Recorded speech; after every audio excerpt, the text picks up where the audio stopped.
Mic party politics by Sunil Shukla. नमस्कार, let's mic के party politics के साथ मैं हूं सुनील शुक्ल। आज हम इस कार्यक्रम में चर्चा करेंगे लद्दाख की, लद्दाख में छात्रों के आंदोलन की और सोनम वांगचुक की गिरफ्तारी और उसके बाद की जो स्थितियां वहां पे है। आज देश में लद्दाख चर्चा में है और उसका एक बड़ा कारण है कि वहां के युवा आंदोलनरत है। लंबे समय से वो आंदोलन कर रहे हैं। पिछले 5 वर्षों से विभिन्न मौकों पर उन्होंने धरने दिए, अनशन किया। लद्दाख लेह से लेकर के दिल्ली तक के लगभग 3-4 हजार किलोमीटर की पदयात्रा की और सोनम वांगचुक उनके नेता रहे। आखिर सवाल यह है कि लेह और करगिल के युवा क्यों आंदोलनरत है, इसकी वजह क्या हो सकती है। एक ऐसा इलाका जो देश में सर्वाधिक शांतिप्रिय माना जाता रहा है, वहां के लोगों के बारे में धारणा रही है कि वो लोग कानून सम्मत तरीके से जीवन जीने वाले और बहुत ही शांति के साथ जीवन यापन करने वाले लोग रहे हैं। लेकिन अचानक से इतने बड़े पैमाने पर यह आंदोलन क्यों शुरू हुआ? अचानक नहीं कह सकते हम, होगा क्योंकि पिछले 5 वर्षों से आंदोलन चल रहा है। और जब पहला आंदोलन हुआ था, मेरी स्मृतियों में है 2019 में, उस समय केंद्र सरकार ने उन युवाओं को, उन आंदोलनकारियों को यह आश्वासन दिया था कि जो उनकी मांगे हैं उन मांगों पर सरकार सहानुभूतिपूर्वक विचार करेगी और उनको पूरा किया जाएगा। न केवल आश्वासन दिया मौखिक रूप से, बल्कि जब 2019 में ही चुनाव हुए थे हिल डेवलपमेंट काउंसिल के, यानी कि एपेक्स बॉडी लेह और डेमोक्रेटिक अलायंस करगिल, इनके जब के चुनाव हुए थे, उन चुनावों में भी भारतीय जनता पार्टी में, जो सत्तारूढ़ दल है केंद्र में, इसने अपने घोषणा पत्र में आश्वासन दिया था। पहला आश्वासन तो यह था कि वो अनुच्छेद 6 में लद्दाख को दर्जा दिया जाएगा और जो सबसे बड़ी प्रमुख मांग उनकी रही है। और इसी तरह से उन्होंने एक अलग राज्य की मांग की थी। अब ये सवाल यह है कि आखिर अचानक से लद्दाख के लोग अनुच्छेद 6 में की सुरक्षा का मांग क्यों करने लगे? लद्दाख के लोगों को, लेह लद्दाख के लोगों को उस अनुच्छेद में अपनी उपस्थिति क्यों चाहिए? क्या ये पहला राज्य है जहां जिनको ये अनुच्छेद 6 का संरक्षण मिला हुआ है या उसमें उनकी उपस्थिति है? ऐसा नहीं। उत्तर पूर्व के लगभग सभी राज्य इस अनुच्छेद के तहत उनको सुरक्षा प्राप्त है। और इसका उद्देश्य केवल यह होता है कि उन इलाकों की संस्कृति, परंपरा, बोली, भाषा, प्राकृतिक संसाधन, उस पे उन लोगों का नियंत्रण हो, उनमें बाहरी हस्तक्षेप न हो, व्यावसायिक रूप से आप उनका उपयोग न कर सके, बाहरी लोगों की दखलंदाजी बहुत न हो। और यह मांग अतार्किक भी नहीं कहा जा सकता। अगर आप सोचिए कि बड़ी संख्या में लोग ईटानगर में, अरुणाचल प्रदेश में चले जाए, कोहिमा में चले जाए, क्या स्थितियां बनेगी? वहां के संसाधनों पे निर्भर रहने वाले स्थानीय लोगों की क्या स्थिति बनेगी? बड़ी संख्या में वहां आदिवासी लोग हैं, उनकी अपनी भाषा है, उनकी अपनी बोली है, उनकी अपनी परंपराएं हैं, उनके अपने त्योहार हैं, उनकी अपनी जीवन शैली है। अगर डेमोग्राफी बदले तो उन लोगों को अपनी परंपराओं को बचाने में किन स्थितियों का सामना करना पड़ेगा? तो उन लोगों ने मांग की और सरकार ने उस पर सहमति दी और पूरा का पूरा उत्तर पूर्व राज्य, सभी राज्य इस अनुच्छेद के तहत सुरक्षित है। लद्दाख क्यों नहीं सुरक्षित था? क्योंकि जब धारा 370 लागू था जम्मू कश्मीर में, जिसका अंग होता था लद्दाख, उस धारा 370 की वजह से पूरा का पूरा राज्य सुरक्षित था। वहां पे डेमोग्राफी बदलने की संभावनाएं कम थी। वहां के जो संसाधन थे वह स्थानीय लोगों के नियंत्रण में थे।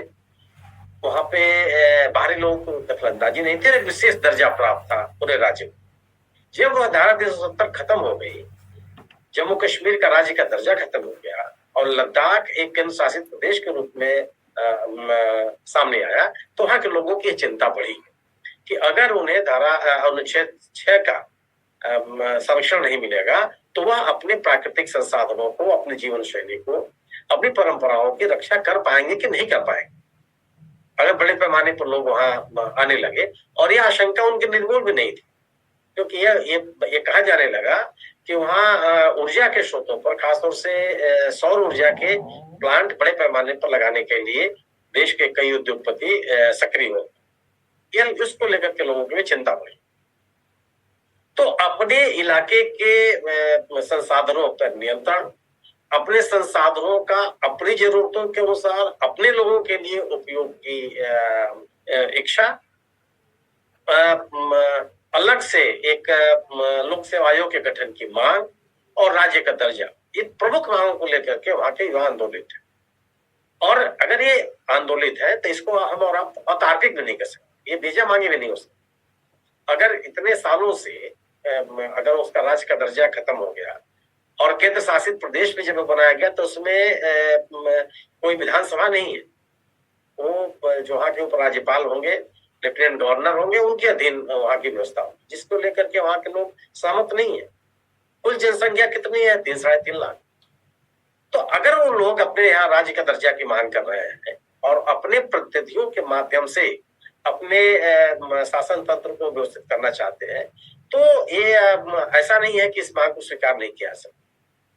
दूसरी बात है कि वहां जब केंद्र शासित प्रदेश हो गया हो, उसके बाद वहां पे अलग अलग सरकार के कार्यालय खुल गए, लेफ्टिनेंट गवर्नर की नियुक्ति हो गई, जिले बन गए, जिले का जो प्रशासन तंत्र होता वो बन गया। तो जो हिल डेवलपमेंट काउंसिल होती थी उनका कामकाज ठप हो गया। उन्हीं के कर्मचारियों को इन लोगों के कार्यालयों में तैनात कर दिया गया और वो व्यवहारिक रूप से वो हिल डेवलपमेंट काउंसिल के जो कार्यालय है उनमें उनके कार्य बाधित हो गए। वहां के लोगों ने इसकी मांग की कि जो नए कार्यालय खोले जा रहे हैं उनमें अलग से तैनाती की जाए और हिल डेवलपमेंट का जो कामकाज है वो समान तरीके से चलता रहे। वहां के कर्मचारियों अधिकारियों को विस्थापित न किया जाए इन जगहों पे जो नए कार्यालय खुले। तो ये उनकी चिंता होगी कि हिल डेवलपमेंट काउंसिल के माध्यम से भी जो उनका तंत्र चलता था, उनकी प्रशासनिक व्यवस्था चल रही थी, वो भी प्रभावित हो गई। ये पूरे प्रकरण को लेकर के बढ़ती हुई बेरोजगारी और अलग से राज्य के दर्जे की मांग और अपने परंपराओं की सुरक्षा के को लेकर के वहां के युवा वर्ग में नाराजगी हुई। वहां की सिविल सोसाइटी ने अपनी आवाज बुलंद की, धरने हुए, आमरण अनशन हुए, पदयात्राएं हुई। केवल आश्वासन मिलता रहा कि इन मांगों पर विचार किया जाएगा या उनको पूरा किया जाएगा, लेकिन सरकार की तरफ से कोई ठोस कार्रवाई होती हुई दिखाई नहीं पड़ी। और इन सभी गतिविधियों के पीछे सोनम वांगचुक रहे। सोनम वांगचुक एक ऐसे व्यक्ति हैं जिनकी अंतर्राष्ट्रीय प्रतिष्ठा, तो कोई उनका हम और आप लेह लद्दाख तक अगर आप सीमित करते हैं तो उनके साथ अन्याय है। दुनिया के पैमाने पर उन्होंने प्रतिष्ठा अर्जित की, दुनिया के पैमाने पर उनकी योग्यता को पहचाना गया, एक इनोवेटिव एजुकेशनिस्ट के रूप में उनको माना गया। और यह भी अनायास नहीं हुआ, ये नहीं किसी ने कोई परोपकार कर दिया उनके लिए, उसके लिए बाकायदे उनका योगदान है। इन्होंने ऐसे संस्थान स्थापित किए वहां जिनको आप ये कह सकते हैं कि जो जिसकी प्राथमिकता ही है कि जो स्कूलों के ड्रॉप आउट्स हैं उस इलाके के, उनको प्रवेश दे करके उनको शिक्षा दिया जाए। एक ऐसी शिक्षा व्यवस्था उन्होंने बनाने की कोशिश की जो पारंपरिक भले न रही हो लेकिन उपयोगी बहुत थी और बड़े पैमाने पर उसकी स्वीकृति। आप एक ऐसा व्यक्ति, एक ऐसा वैज्ञानिक जिसके पास लगभग 400 पेटेंट है, आप सोच सकते हैं कि एक पेटेंट कराने में कितनी समस्याएं आती हैं, कितना श्रम चाहिए, किस तरह की योग्यता चाहिए, किस तरह की आपके पास उपलब्धि चाहिए। और वह एक व्यक्ति के नाम पर 400 पेटेंट है और वह पेटेंट कोई स्थानीय स्तर पर नहीं होते, अंतरराष्ट्रीय स्तर पर पेटेंट उनकी मान्यता होती, वो उन्होंने हासिल किया। उनके जो शोध है, जो उनकी सोच है, जो उनका नवाचार है, उसकी मान्यता दुनिया के पैमाने में भारत की सरकार ही नहीं, कई अंतरराष्ट्रीय संस्थानों ने उनको पुरस्कृत किया, उनको मान्यता दी और एक शांतिपूर्ण आंदोलन के समर्थक रहे हैं और वो कहते भी रहे कि हमें शांतिपूर्ण आंदोलन करें। कई अंतरराष्ट्रीय समस्याओं को लेकर के उन्होंने केंद्र सरकार को सचेत किया। उस वांगचुक, जो सवाल यह था कि एक ऐसा व्यक्ति जिसके पूरे के पूरे इलाके में साथ है, जिसकी आवाज पे लोग एकत्रित होने के लिए तैयार हैं, जिसकी एक बात पर वो आंदोलन को समाप्त करने के लिए तैयार है, उस व्यक्ति का उपयोग उस पूरे के पूरे इलाके में उठ रहे आंदोलन के समाधान खोजने के बजाय उनकी गिरफ्तारी कर ली गई और वो भी अनाप शनाप आरोपों में। क्या आपके ये राष्ट्रद्रोही होने का आरोप लगने लगे, तथ्यहीन तरीके से इस तरह का दुष्प्रचार किया जाने लगा? ये कहीं से उचित नहीं। एक आंदोलन करना, धरना देना, प्रदर्शन करना, ये हमारा नागरिक अधिकार है, हमारा संवैधानिक अधिकार। भारत का संविधान हमें इस बात की इजाजत देता है। और आंदोलन कभी भी देश के खिलाफ उनको मान लिया जाए, ये भी तर्कसंगत नहीं। तो वह गिरफ्तारी हुई, गिरफ्तारी को लेकर के लोगों के मन में आक्रोश। गिरफ्तारी के कारण क्या हुए? जो उनका आमरण अनशन चल रहा था, कई दिनों से चल रहा था, उस क्रम दौरान ही एक वहां के युवाओं ने एक जुलूस निकाला। उस जुलूस को रोकने के लिए सुरक्षा बलों के द्वारा गोलीबारी हो गई। गोलीबारी में 4 लोग मारे गए, करीबन 70-80 लोग घायल हुए। उससे उपजा हुआ जो असंतोष था, उससे उपजी हुई जो नाराजगी थी, उसके कारण से इन लेह के कई कार्यालयों में आगजनी के शिकार हो गए, जिससे भारतीय जनता पार्टी का भी अपना जो कार्यालय है वो भी शामिल है। निश्चित रूप से कोई भी इस देश का नागरिक, हम और आप, कोई भी हिंसा का समर्थन नहीं कर सकता। हिंसा होनी भी नहीं चाहिए। और हिंसा में शामिल लोगों को हमेशा याद रखना चाहिए कि अगर आप हिंसा में शामिल होते हैं, हिंसा पे आधारित कोई भी आंदोलन अपने लक्ष्य को प्राप्त नहीं कर सकता। तंत्र को ऐसे आंदोलनों के दमन का पूरा मौका मिल जाता है। शांतिपूर्ण आंदोलनों से आप अपने लक्ष्यों को पा सकते हैं, अपने आंदोलन को लंबे समय तक चला सकते हैं। और जो प्रशासनिक या शासन के जो दमनकारी रवैये हैं, उनके खिलाफ भी लोगों के मन में एक आक्रोश होता है और आंदोलन को लगातार समर्थन मिलता चला जाता है। तो हिंसा का समर्थन नहीं किया सकता, और सोनम वांगचुक ने भी समर्थन नहीं किया। यहाँ तक कि जब हिंसा हुई तो उन्होंने अपने आमरण अनशन को स्थगित कर दिया और उन्होंने युवाओं से अपील की कि वह शांतिपूर्ण तरीके से अपना प्रदर्शन करें। अब ये बड़ा सवाल है कि उसने लद्दाख में जहां कभी भी हिंसा नहीं हुई, या हिंसा अचानक कैसे हो, ये जांच का विषय होना चाहिए और ये जांच होनी भी चाहिए। लेकिन सोनम वांगचुक की गिरफ्तारी इस आरोप में कि उनके कारण से हिंसा हुई या हिंसा को रोकने के लिए छात्रों को नियंत्रित करने का उन्होंने कोई प्रयास नहीं किया, उनके विदेशी जो उनको आर्थिक सहयोग मिलता था उसमें हेराफेरी के आरोप, उनके पाकिस्तान यात्रा को लेकर के तरह तरह के आरोप और देश के हितों के विरुद्ध काम करने की बातें, ये कोई स्वीकार नहीं कर सकता।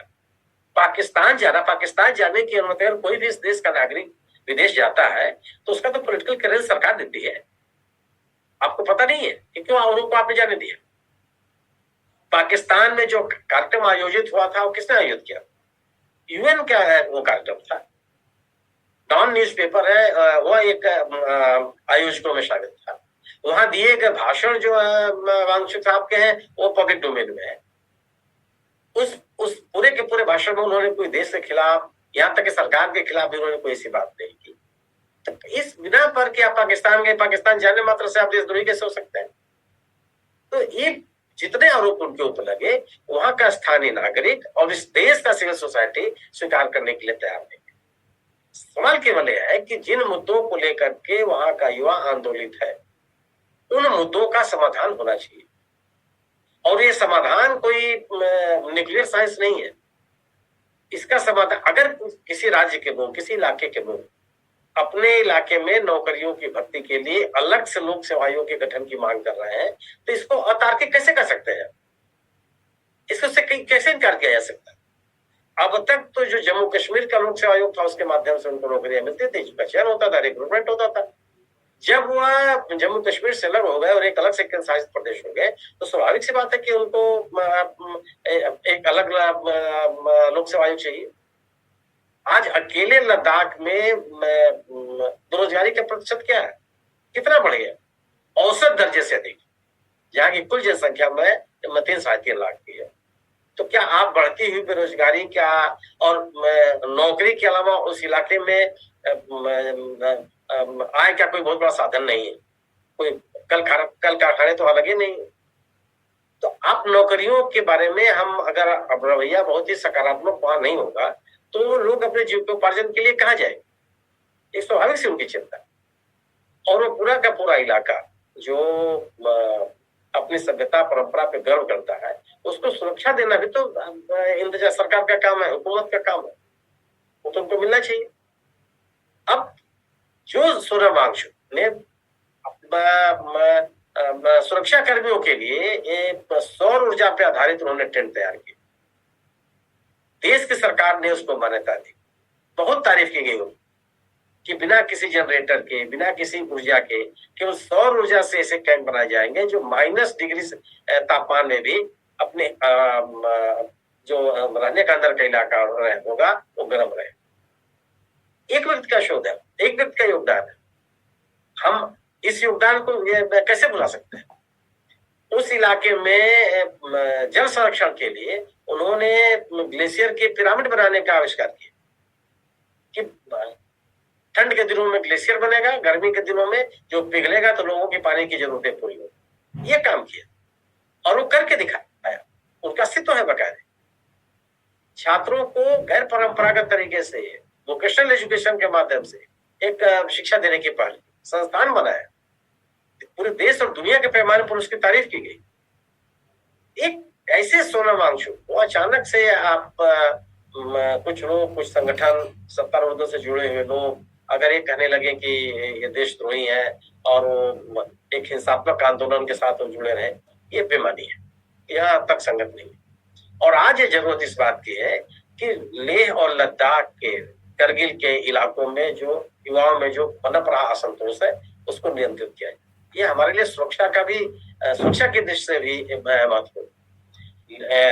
लेह एक ऐसा इलाका है जिसकी सीमाएं दो देशों से मिलती है, पाकिस्तान से और चीन से। संवेदनशील इलाका वहां, करगिल उसी का पार्ट है, ग्लेशियर उसके पार्ट है। अति महत्वपूर्ण क्षेत्र लेह और लद्दाख के हिस्से, वहां पे किसी तरह की असंतोष, किसी तरह का आंदोलन राष्ट्रीय हित में भी नहीं। ऐसे आंदोलनों को जितना जल्दी हो सके उसका दमन के बजाय उनके साथ वार्ता करके उसका समाधान खोजा जाना चाहिए और शांतिप्रिय नागरिकों के जो अपने गुण है उसको बनाए रखने की कोशिश की जानी चाहिए। अब मैं उम्मीद करता हूँ कि सोनम वांगचुक की गिरफ्तारी जल्दी से जल्दी उनको रिहा किया जाएगा और उनके माध्यम से वहां के आंदोलन कर रहे छात्रों के बीच एक संवाद कायम होगा और उनकी मांगों को तार्किक तरीके से विचार करके पूरा किए जाने के प्रयास किए जाएंगे और लेह लद्दाख में क्या जो अमन चैन की परंपरा है वो और मजबूत की जाएगी। एक बड़ा सवाल ये पैदा होता है कि सोनम वांगचुक के इस आंदोलन से राजनीतिक स्थितियां क्या बनती है। भारतीय जनता पार्टी जो सत्तारूढ़ दल है केंद्र में, वो इस आंदोलन के साथ या जो उसने वायदे किए थे उन वायदों को पूरा करने के प्रति आगे बढ़ती हुई क्यों नहीं दिख रही। वह अपने राजनीतिक हित उसके अपने क्या उस राज्य में है जिसके कारण से वह इस आंदोलन को बहुत शांतिपूर्ण तरीके से इसका समाधान करती हुई नहीं दिख रही है या इसके पीछे अन्य कोई मंतव्य है। लेह लद्दाख के दो हिस्से, एक लेह और दूसरा करगिल। करगिल में जो बहुतायत है, जो प्रभावी जनसंख्या है वह मुसलमानों की है, गुर्जर है वहां, लेकिन मुसलमानों की संख्या सबसे ज्यादा है। जो लेह का इलाका है वहां बुद्धिस्टों की संख्या है, बुद्धिस्ट बड़े पैमाने पर। भारतीय जनता पिछली बार जो चुनाव था 2019 का, उसमें भारतीय जनता पार्टी, वहां एक सीट है लोकसभा की, वहां भारतीय जनता पार्टी ने जीत दर्ज की थी। लेकिन भारतीय जनता पार्टी के इस रवैये के कारण उस राज्य में, उस इलाके में जो एक जन समर्थन हासिल हुआ था वो खिसकता हुआ नजर आया। कई नेताओं ने, लद्दाख के कई नेताओं ने पार्टी छोड़ दी और वो इन युवाओं के साथ जो आंदोलन कर रहे युवा है उनके साथ खड़े हुए दिखाई। ये आरोप लग रहा है भारतीय जनता पार्टी के ऊपर कि भारतीय जनता पार्टी लेह के इलाके में भी ध्रुवीकरण की कोशिश कर रही है, जिसके कारण से उसका अपना वर्चस्व वहां बना रहे और जो अन्य दलों के समर्थन की स्थिति है वो समाप्त हो जाए। क्या ये संभव है? अगर करगिल के लोगों को मुसलमान के निगाह से देखा जाएगा और अब लेह के इलाकों को गैर मुसलमान की दृष्टि देखी जाएगी, तो वहां की जो राजनीतिक परंपराएं हैं या जो राजनीतिक परिवेश है उसमें ये धारणा ठीक बैठती नहीं है। अगर ये स्थिति होती तो पिछले जो 2019 के चुनाव में बीजेपी को क्यों वहां का उम्मीदवार जीत कर गया, बीजेपी का विधायक के सांसद जीत कर क्यों? ये इस लिहाज से उस इलाके के राजनीतिक समीकरणों की व्याख्या नहीं की जानी चाहिए। लेकिन लेह के इलाके में अगर भारतीय जनता पार्टी अपने जन समर्थन को बनाए रखना चाहती है तो ये आवश्यक है कि वहां की जरूरतों के अनुसार, वहां के लोगों की सोच के अनुसार अपने आप को आगे बढ़ाने की कोशिश करे। राहुल गांधी ने भी पिछले दिनों यात्रा की थी, कई जगहों पर हो गए, मोटरसाइकिल चला करके वहां के युवाओं से संवाद कायम करने की कोशिश। जो लोग आरोप लगा रहे थे कि चीन के दखलंदाजी उस इलाके में बहुत बड़ी है, उसको उन्होंने उस मुद्दे पर भी उन्होंने सरकार को, लोगों को सचेत करने की कोशिश की। और उसके जो महत्वपूर्ण जो झील है लेह में, जिसको देखने के लिए बड़ी संख्या में पर्यटक भी जाते हैं, उन इलाकों का उन्होंने दौरा किया और उस इलाके के सभी पक्षों से संवाद कायम करने की कोशिश। जरूरत इसी बात की कि जो वहां का वर्ग है, जो वहां के रहने वाले लोग हैं, उनके बीच में विभाजन की कोई रेखा न बनने पाए, उनके बीच में किसी तरह की टकराव की स्थिति नहीं बनने पाते, और है भी नहीं, किसी टकराव की स्थिति है भी नहीं। दोनों इलाकों के लोग बड़े आपसी सामंजस्य के साथ एक दूसरे के साथ मिल करके और बड़े शांतिपूर्ण भाव तरीके से वहां रहते हैं। भारतीय जनता पार्टी पे जो यह ध्रुवीकरण के आरोप लग रहे हैं, इन आरोपों को पार्टी ने भी नकारने की कोशिश नहीं की, लेकिन स्थानीय जो बीजेपी के नेता रहे हैं वह इस आंदोलन के साथ खड़े दिखाई, वो अपनी पार्टी के साथ नहीं दिखाई, बल्कि उनके मन में यह नाराजगी है कि इस मुद्दे पर इतने वर्षों से जो चला रहा आंदोलन है, इस आंदोलन की मांगों को प्रभावी तरीके से विचार करने की कोशिश क्यों नहीं की जाती। अगर ये आंदोलन चला, मेरी अपनी समझ है कि आंदोलन अगर यूं ही चलता रहा, सोनम वांगचुक की गिरफ्तारी रही, उनको तत्काल रिहा करके संवाद कायम करके एक समाधान के रास्ते पर बढ़ने की कोशिश नहीं की गई, तो भारतीय जनता पार्टी का नुकसान होगा। भारतीय जनता पार्टी अपने ध्रुवीकरण के नारे के साथ अगर वहां बढ़ना चाहती है, मुझे नहीं लगता कि उसको सफलता मिल पाएगी, क्योंकि उस इलाके में ध्रुवीकरण की सोच भी बेमानी है। इस आधार के साथ कभी लोगों ने वहां पे राजनीतिक निर्णय लिए नहीं। तो यह आवश्यक है कि उस इलाके में अपने मौजूदा जनाधार का अगर वो विस्तार देना चाहती है बीजेपी, तो अपने उन आश्वासनों को उसको पूरा करना होगा जो उसने 2019 के हिल डेवलपमेंट काउंसिल के चुनाव में जो उसने वायदे किए थे अपने घोषणा पत्र, ये आवश्यक है उसके। इसलिए मेरा अपना मानना है कि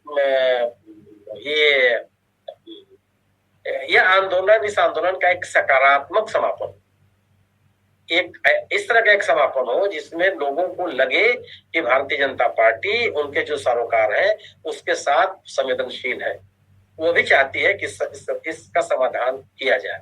आखिर 2019 के डेवलपमेंट काउंसिल के चुनाव में बीजेपी ने इस तरह के आश्वासन क्यों दिए थे? उसके पीछे कारण तो यही था, वह भी ये महसूस कर रही थी कि जो मांग इन युवाओं की है वो तर्कसंगत है, इसका समाधान किया जाना चाहिए, और उन मांगों को पूरा करके वह अपनी मजबूत राजनीतिक स्थिति दर्ज कराना चाहती थी। जो कांग्रेस या जो अन्य स्थानीय दल हैं, उनको जो जन समर्थन प्राप्त है उसको उन्होंने अपनी तरफ आकर्षित करने का प्रयास किया। तो उन मांगों को पूरा करके ही भारतीय जनता पार्टी अपने जनाधार को बढ़ा सकती है। ध्रुवीकरण की कोशिशों से बढ़ेगा नहीं। इस आंदोलन को कुचलने की कोई भी सोच न तो स्थानीय हित में है और न भारतीय जनता पार्टी के राजनीतिक हित में है। इसका समाधान मिल बैठ करके संवाद के द्वारा ही किया जाना चाहिए।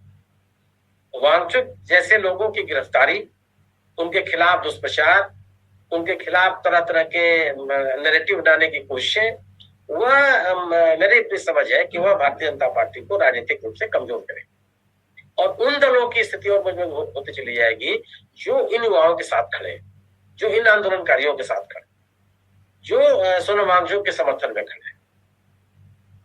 इसलिए मेरा अपना मानना यह है कि भारतीय जनता पार्टी अगर चाहती है कि वो अपने बनते हुए जनाधार को और विस्तार दे। आज बस इतना ही, फिर मिलेंगे किसी नए विषय के साथ, नई चर्चा के साथ। नमस्कार।